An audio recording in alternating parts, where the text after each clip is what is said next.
The Leafs lose both of their back-to-back games this weekend, picking up just one of a possible 4 points. We'll talk about some of the disappointments throughout those games, including Mitch Marner and his struggles. All that more coming up on the Locked On Leafs podcast, part of Locked On Podcast Network. It's your team every day.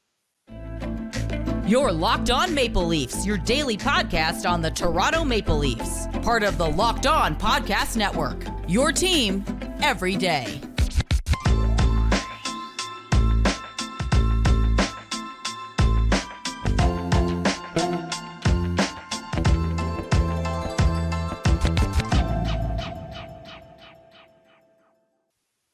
Hello and welcome into the Locked On Leafs podcast, a daily Maple Leaf-centric podcast hosted by myself, Mike DiStefano, and my co-host, Dave Morassutti. Today's episode is brought to you by Sleeper. Download the Sleeper app and use the promo code LOCKEDONNHL to get up to a $100 match on your first deposit.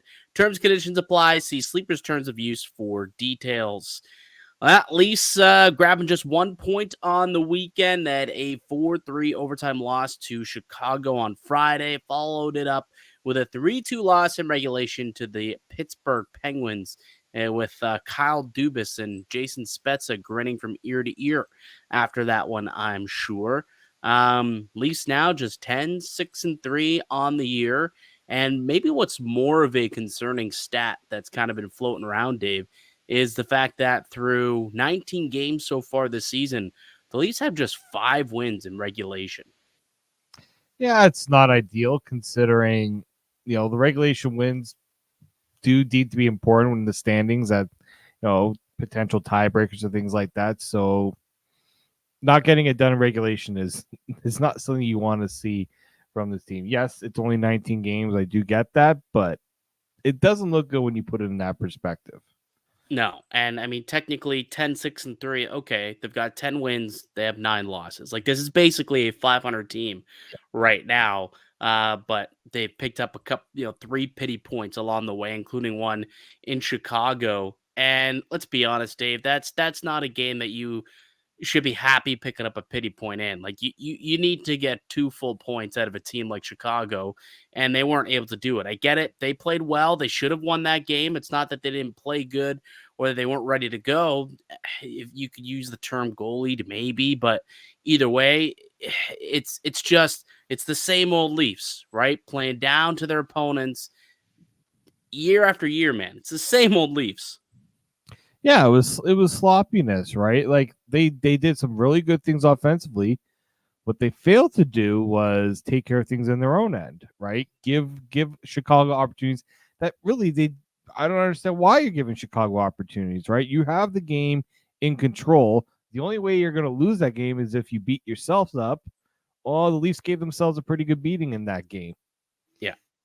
Up 3-1, heading into the third period. They had 18 giveaways in that game. And you look at the tape, go look at all 4 of those goals. And I believe 3 of the 4, if you go back and look, within 5 seconds prior to the puck being in the back of the net, it was on a Maple Leaf stick. So giveaways, certainly them shooting themselves in the foot, but also some real shaky goaltending. I mean, that was another thing that came out of this weekend. Both goalies not sharp. Samsonov, I mean, there was a couple of goals there in that loss to Chicago that really, really makes you think like, can this guy get his game back? Because just when you think, okay, Sammy's playing better, plays well in a couple of starts, then all of a sudden he puts up another stinker like he did in Chicago. Yeah, he didn't look comfortable at all in that game. Like, you could tell when certain shots were going on him, he wasn't very sure of himself. His position wasn't there. He allowed Jason Dickinson to score a hat trick on him. Like, let's be honest here. Jason Dickinson had 3 goals going into that game. He scored 3. Like, that just cannot happen. Jason Dickinson should not be giving you that much trouble as a goaltender. And even the overtime goal, like, yeah, I get the puck's behind you, not too sure where it is. That's kind of bad luck, but it was unfortunate luck.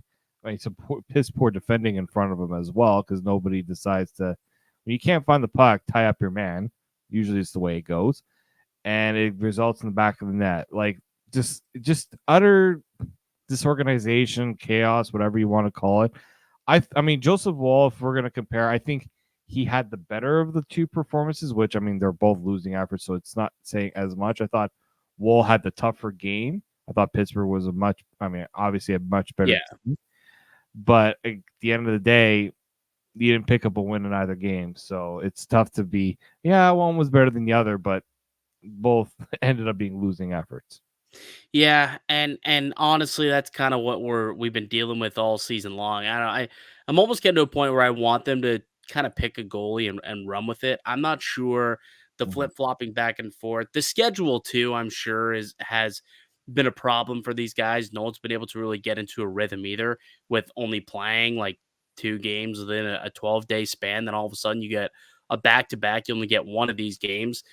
So now I think as you get back into a regular schedule. They've got a few games this week, and then they kind of do have a lot of time off next week. I think there's like 4 or 5 days in between their next game, like Saturday, and then they don't play again until like the following Friday or something. It's bizarre, the schedule that they've had here the last month or so. But I think I'm getting to the point where just they need to go with a goalie and give him a run of like 4 or 5 starts in a row.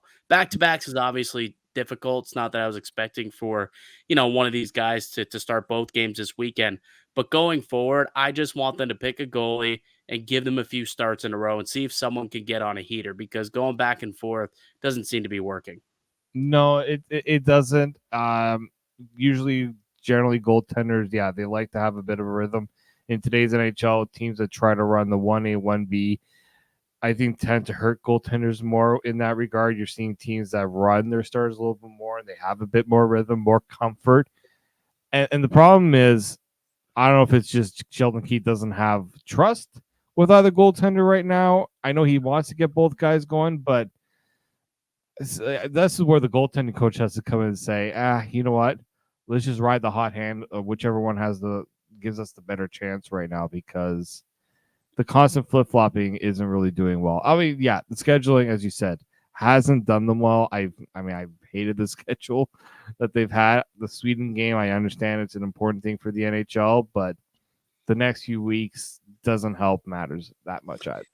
Now, it's going to be interesting too to kind of take a look at all these teams that come back from Sweden to see how they do. Like Minnesota, I know that they lost again. Ottawa, lost this weekend, so it will be interesting to see how all these teams perform coming back from a random European road trip in the middle of the season. That has always been kind of the downfall, where teams do go, it takes them a couple of weeks to get back into a routine, into a system. So, I guess that's something to look into as well. Like, this was their first couple games back since that Swedish trip, so maybe they still aren't quite back into a full routine. But there's a lot of games this week, and they got to start piling up some wins, man, because like we've talked about before, this is a tough division, and Vasilevsky's back in the fold now for Tampa Bay. He returned and got a win. So it's they pumped Carolina too. They pumped Carolina. That's right. So the Leafs, if they're going to want to hang around, I mean, Boston's doing their thing, Florida's doing their thing, and now if you got Tampa, who's going to be, adding Vasilevsky and scoring at the highest rate in the league. I mean, they got to pick their game up too, or they're going to fall out of that divisional spot and they're going to be in wild card territory. And that's not where you want to be if you are the Maple Leafs. All right, we'll take a quick break. When we get back, we chatted about the defending 18 giveaways way too much on Friday. Cleaned it up a little bit on Saturday, but still not as clean as you want to be. And we talked about the goaltending being poor. What about up front? And what about that top line in particular, who were held off the score sheet? We'll chat about that and Mitch Marner's struggles in particular on the other side. But before we get into it, Dave, why don't you tell us about one of our new show sponsors? Yep, today's show is brought to you by Collective. If you're running a business of one, you're wearing many hats in your day-to-day. With Collective, bookkeeping, accounting don't need to be one of them. You can start saving thousands of dollars and hours of your time by letting Collective handle your business's paperwork. Collective is the #1 financial solution for freelancers, contractors, and self-employed entrepreneurs that lets you focus on your passions, not your paperwork. Let Collective handle all the paperwork you dread, like corporate formation and compliance, taxes, bookkeeping, accounting, and even payroll. The best part? It's at a fraction of the cost of a CPA. Collective knows that if your business of one makes over $80,000 a year, you will find the most value from their services. Join the thousands of solo entrepreneurs who have saved an average of $10,000 per year on taxes with their structure. Right now, Collective is offering 1 month free and no onboarding fees when you go to collective.com/LockedOnNHL and tell them Locked On NHL sent you. That's a $550 value for free when you go to collective.com/LockedOnNHL and tell them Locked On NHL sent you. That's collective.com/LockedOnNHL and tell them Locked On NHL sent you. Welcome back into the Locked On Leafs podcast. It's Mike DiStefano and Dave Morassutti. We are a daily Maple Leaf centric podcast. You can find us wherever you download your pods at. Also on YouTube. We have new content coming out each and every weekday, Monday to Friday. So make sure that you are subscribed so that you do get the new shows as soon as they come out. And yeah, that'd be greatly appreciated. All right. So look, Friday was it was bad for a lot of reasons. A couple of tough things happened. You lose to Chicago, who was playing awful. They had just got you talk about Carolina getting pumped by Tampa. I mean, Chicago just got pumped by Columbus, which is even worse.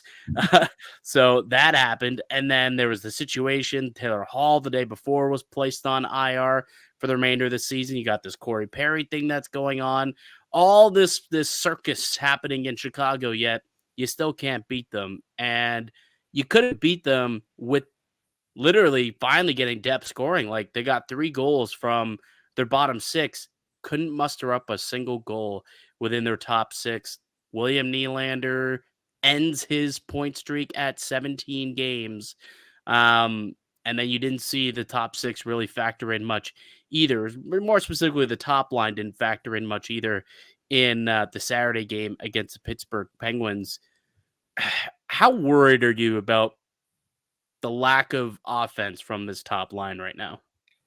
Well, Mike, you forgot to bring up the most important part of all this. You failed to win a game in which Ryan Reeves scores a damn goal for you. Well, I mean, he shouldn't have been in the game, but anyways. Hey, he scored a goal. He's probably saying suck on it, losers, right? I mean, they lost the game. It was the first time they played him in like 4 or 5 games, and he plays and they lose. It wasn't his fault. I'll say that. It was not his fault that they lost that game, although he was on the ice for a goal against. But good for you. Ryan Reeves, obviously, I don't relish in, his struggles. I just know it's going to come. That's all it is there. When he scores, it does good things for the team. I'm happy for him. I'm happy for the team, obviously. But I don't expect for him to put his arms up in the air too often this season, Dave. What I think is concerning here, and getting back to the top line, wasn't so much the Chicago game, but the Pittsburgh game, and especially seeing Mitch Marner, the way his body language was on the ice. Well, on the ice for a couple against too, right? And like even the Chicago game too. Yeah, the other problem was when you're not scoring. Okay, that's fine if you're having some of these offensive dry spells. It happens. You're not firing on all cylinders. But the issue is when you're not doing it defensively either, right? That's my biggest concern is they're not a positive when they're on the ice right now. They've been playing as a bit of a negative. Matthew Nice has at least found ways to contribute. He's scored a really nice goal against Pittsburgh. He didn't have a great game against Chicago, but the effort's there. You see it. Even the goal he scored wasn't like it wasn't on that line.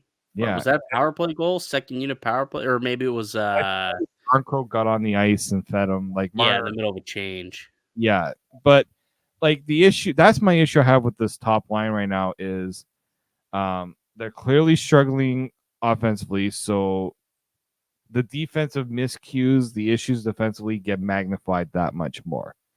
And that's a part really when Sheldon Keefe comes out and he says, don't want to pile on the negatives here. Mitch Marner's leading this team at 5-on-5 scoring. It's like, but you're also getting outscored at 5-on-5 when that top line, especially Mitch Marner, is out there on the ice. Jonas Siegel actually wrote a really good article for The Athletic about all this. And he basically looks at the numbers of Mitch Marner at even strength versus him on the power play.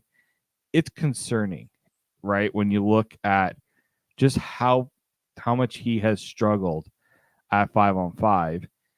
And look, the reason why it's a concern right now is because these guys, this way this Leafs team is built, when those guys aren't going, the rest of the team falls, right? It struggles. It's nice you see the third line get some offense going. It's nice that we see, I mean, Bertuzzi's really come along, and Nylander and Tavares, like that trio has been so formidable. But when you're not, your top guys that you're paying top money to aren't producing, there's only so much that the rest of the team can do, because that's not the way this team is built. This team is top heavy. It's been like that for a long time. And these struggles, there's a correlation between the team struggles and their struggles. There's no other way to put it. Yeah, no, I know there totally is, and like I'm looking at the numbers right now, just to see exactly what they're looking like, and yeah, like Mitch Marner, you look at him, they're being outshot by the opposition. Like when he's out there on the ice at 5-on-5, he's being outshot by the opposition. He's been outscored by the opposition by just one goal, but still, it's a -1 goal differential at 5-on-5 when Marner's out there on the ice, and he's a minus or he's 49% expected goals. So even the expected goals is about that -1.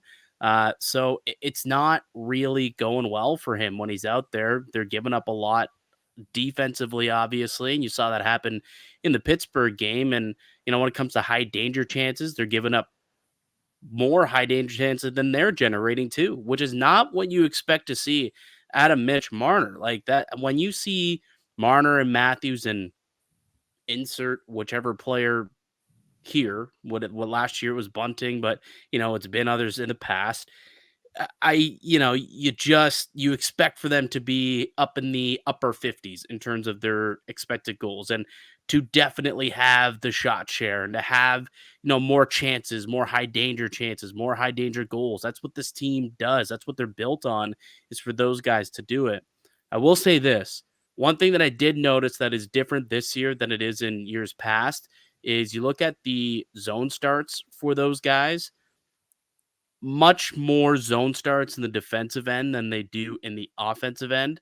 And I think that's because they don't have a shutdown line. They're kind of using them as the matchup line.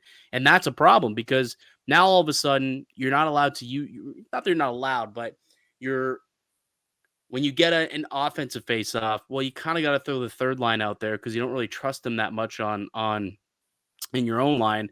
But then you also have that second line with Nylander, Tavares, and Bertuzzi, who are playing really, really well. So now all of a sudden they're not getting as many offensive looks, but they're also being forced to defend.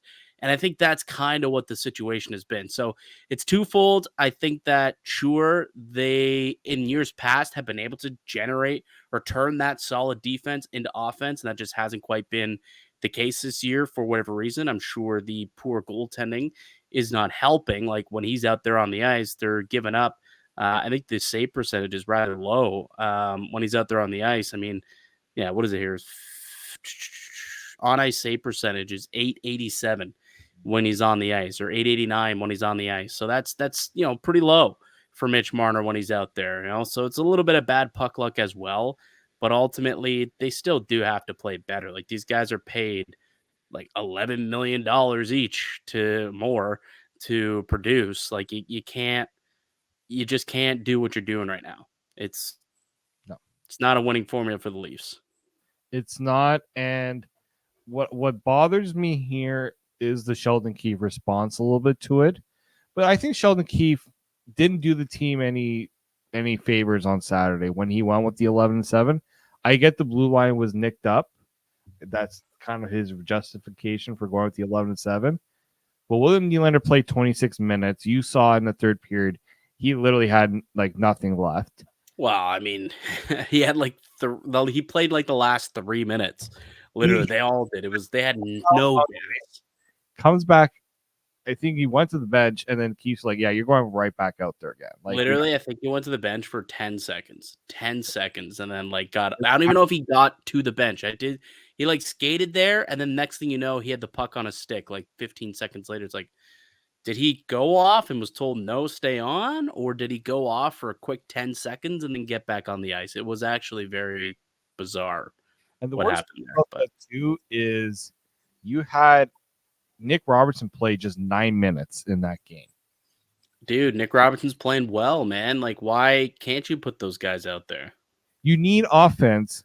They have been probably one of your, more trustworthy guys at 5-on-5 to drive some offense. Yeah. And I don't like this is where again Sheldon Keefe.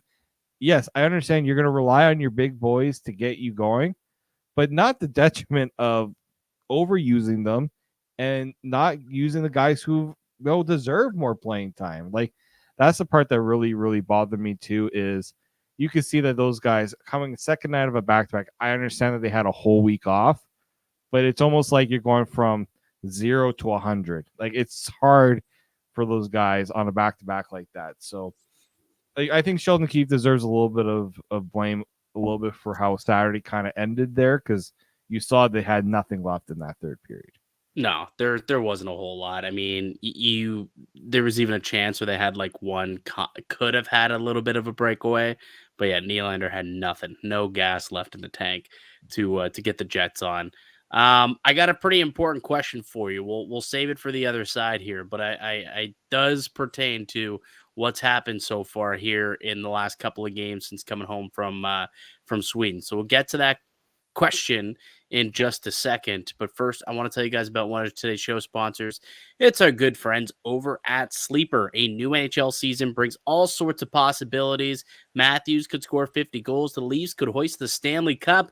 And you could win big by playing daily fantasy hockey on Sleeper, the official daily fantasy app of the Locked On NHL Network. Sleeper is our #1 choice for daily fantasy sports and especially daily fantasy hockey. Because with Sleeper, you can win 100 times your cash in daily fantasy hockey contests. All you have to do is pick whether studs like Matthews or Marner or Nylander, Crosby, McKinnon, whoever will record more or less than their sleeper projections for things like goals, assists, saves, plus minus, and more in any given game. To win a 100 times bet on Sleeper, you need to correctly predict the outcome of 8 player stats. You heard me, Leaf fans. You can win 100 times your money by playing daily fantasy hockey with Sleeper. So start paying attention and nail your picks so you can start winning big. Use the promo code LOCKEDONNHL and you'll get up to a $100 match on your first deposit. Terms and conditions apply. That's code LOCKEDONNHL. See Sleeper's terms of use for details and locational availability. Welcome back into the Locked On Leafs podcast. It's Mike DiStefano and Dave Morassutti. We are hosts here at Locked On Leafs, and coming off a disappointing weekend where the Maple Leafs picked up just 1 of 4 points. They had an overtime loss to the lowly Chicago Blackhawks, and then followed it up with a loss to the Pittsburgh Penguins. Dave, back-to-back games where the top line was not very good, didn't put up any points, got no offense out of them. And there's been way too many nights of late where you've come away saying, man, that top line was just kind of meh, like kind of invisible tonight. Is it time to split those guys up? Marner and Matthews. Has it gotten to a point where you think that's how you maybe can spark these guys? So yeah, that's been the biggest conversation thing, and I saw a lot of takes on this. Obviously, there's the why break up the second line when they're playing so well, don't ruin a good thing. Yeah. But also you're gonna actually have to figure out a way to make this top line work. I only have 1 to 2 solutions. One is because of how the issues they've had defensively, maybe you got to slide Cal Yarncroke up there because we know that they've done that so many times. I'm more on board of doing that first because you need to figure out a way to make that line better defensively. And I think if you make them better defensively, the offense will come. I think the only reason I would consider getting rid of Marner or Matthews is if this is just not like they're at a point where it's just never you have to give them a break. I'm not there yet. I just think defensively, you give them a little bit of a boost with Yarncroke. I think that's an easy thing to try to do.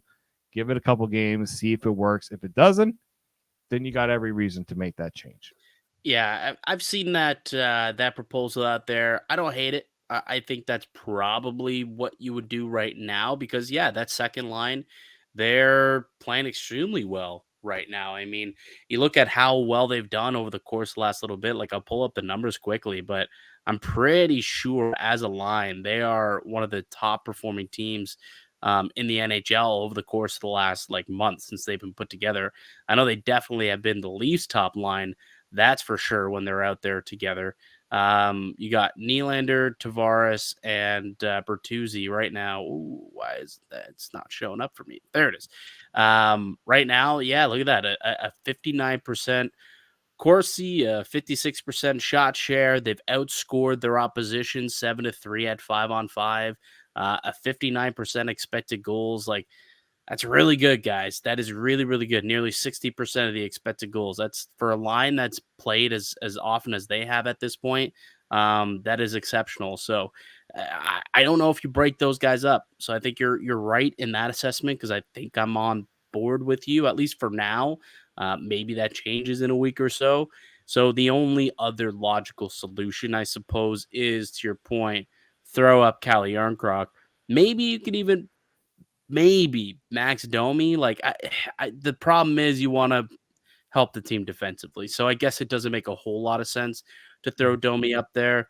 But if you take away Yarncroc from, Domi and Robertson, now all of a sudden that's a real liability defensively as your third line.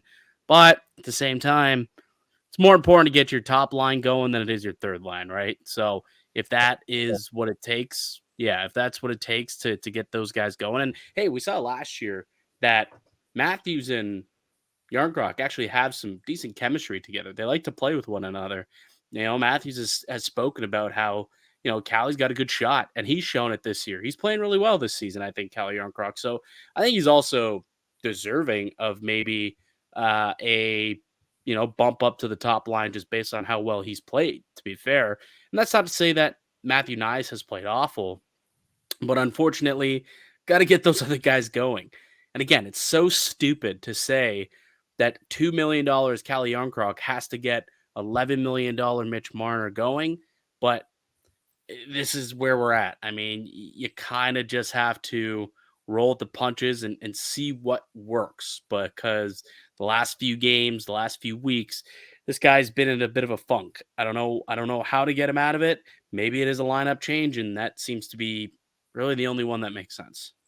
Yeah, like for Sheldon Keefe to kind of brush this off. Like he knows that they're not playing well, and he's obviously admitted to it.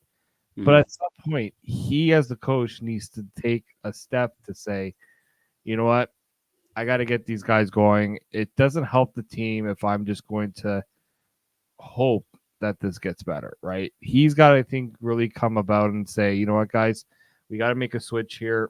We're going to do, I mean, he doesn't really need to talk to them. Just go and do it, right? Like he can go and discuss it with them if they feel like it's needed. But I think it only gets to that point if he decides, you know what, we need to split you guys up. I think that's maybe the only time I would have that conversation if it's needed. But at the same time, he's the coach. He's paid to do that for a reason. So I think he's got to try something, and they can't wait too long. That's where I'm kind of getting at. Yeah, I'm looking at that top line right now as a trio. Matthew Nyes, Auston Matthews, and Mitch Marner. So they played 8 games together, over 94 minutes of ice time. And in those 94 minutes, they've been outshot 51-38. They've scored 6 goals. They've had 6 goals scored against them. They've got a 50% expected goals for. Again, that's usually closer up to 57, 58 is where that top line has been in years past. So, that's not great to be hovering around 50%. And they are scoring chances. They've given up 41 scoring chances as well. So, as a trio, it hasn't been the best, I guess we could maybe say. Perhaps a switcheroo, some sort of line juggling to try and get those top guys going, maybe in the cards. Perhaps we'll see in practice today something a little bit different out of Keefe when it comes to that top line. All right, anything else that you want to get off your chest before we head out for the day? No, I think we pretty much we nail what we need to know. I mean, there's not. I will say, I don't know if anyone's really mentioned Connor Timmins since he's come back. Give him a little time. If anyone's getting any impatient with him, he's only played 2 games. Yeah, I don't think any. I mean, there was far more issues in those last 2 games. I think he's very, very far on the totem pole of. There is one thing I will say: turnovers. The Leafs need to, they need to hunker down on these turnovers. Yeah. Costly. I was looking, I think, against like Pittsburgh, like majority, like they own the chances off like turnovers and things like that. I think like the Leafs, they're their worst enemy at times, right? Dude, always. What do you mean at times? Always. That's been this team's biggest problem is they've been their own worst enemy. They play up to their opponent, they play down to their opponent, and you saw that on display perfectly this weekend, right? It's frustrating. It is frustrating, but that's Toronto. You thought Ryan Reeves in the locker room was going to change all that? Sorry, it's not. It hasn't, at least.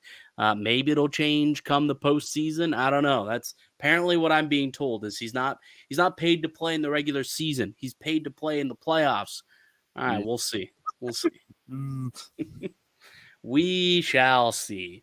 Anyway, all right, we'll wrap it up there. We'll come back and we'll chat some more tomorrow. But that'll do it for us here today on the podcast. I'd like to thank you all for listening and supporting the show. You can subscribe to the Locked On Leafs podcast on all podcast platforms and receive daily Leafs content. Follow myself on Twitter at Mickey_Canuck. Follow Dave at D_Morassutti, and follow the show as well at Locked On Leafs. Go ahead, if you're watching on YouTube, leave a like and a comment down below. That'd be greatly appreciated. We'll be back in another episode tomorrow. We'll be teeing up the Leaf game. Who do they got tomorrow anyways? Just taking a peek at the schedule. Florida Panthers coming to town. Yeah, they got to play a lot better than they did this weekend if they want to get past the Florida Panthers. So we'll tee that one up for y'all on tomorrow's show. So make sure that you do come back, subscribe, so you get the episode bright and early in the morning for your commute or whenever you have a chance to listen. But like I said, we'll be back tomorrow. Until then, keep it locked right here on Locked On Leafs.